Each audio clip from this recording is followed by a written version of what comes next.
Welcome to yet another episode of the Daily Speaking Tree. In Sister Faustina's diary, she describes a spiritual journey after overcoming hardships.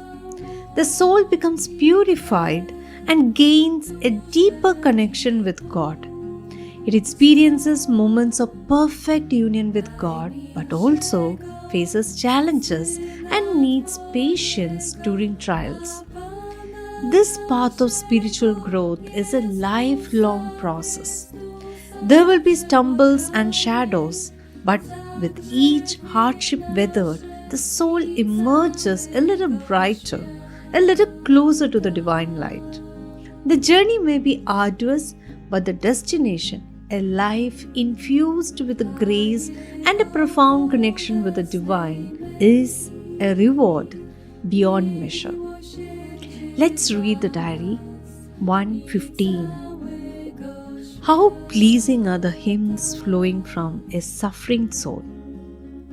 All heaven delights in such a soul, especially when it is tested by God. It mournfully sings out its longing for Him. Great is its beauty because it comes from God. The soul walks through the jungle of life, wounded by God's love. With one foot only, it touches the ground. When a soul has come out of these tribulations, it is deeply humble. Its purity of soul is great.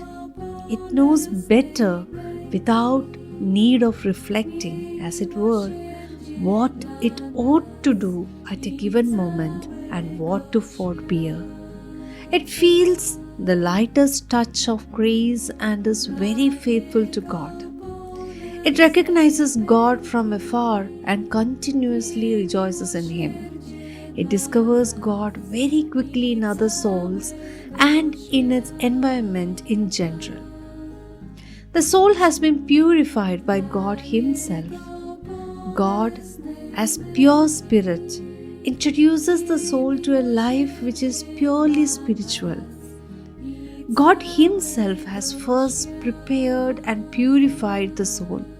That is, He has made it capable of close communion with Himself. The soul, in a state of loving repose, communes spiritually with the Lord. It speaks to God without the need of expressing itself through the senses. God fills it with His light. The enlightened mind sees clearly and distinguishes the various degrees of the spiritual life.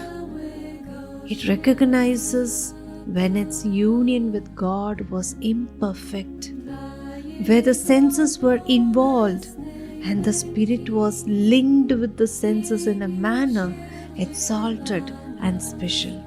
To be sure, but not yet perfect. There is a higher and more perfect union with God, namely intellectual union. Here, the soul is safer from illusions. Its spirituality is purer and more profound. In a life where the senses are involved, there is more danger of illusion, both for the soul and for its confessor. Prudence must play a greater part. There are moments when God introduces the soul to a purely spiritual state. The senses dim and are seemingly dead. The soul is most closely united to God. It is immersed in the deity. Its knowledge is complete and perfect, not sporadic as before, but total and absolute. It rejoices in this. But I want to say more about those moments of trial. At those times, the confessor must have patience with such a soul. But the soul must have even greater patience with itself.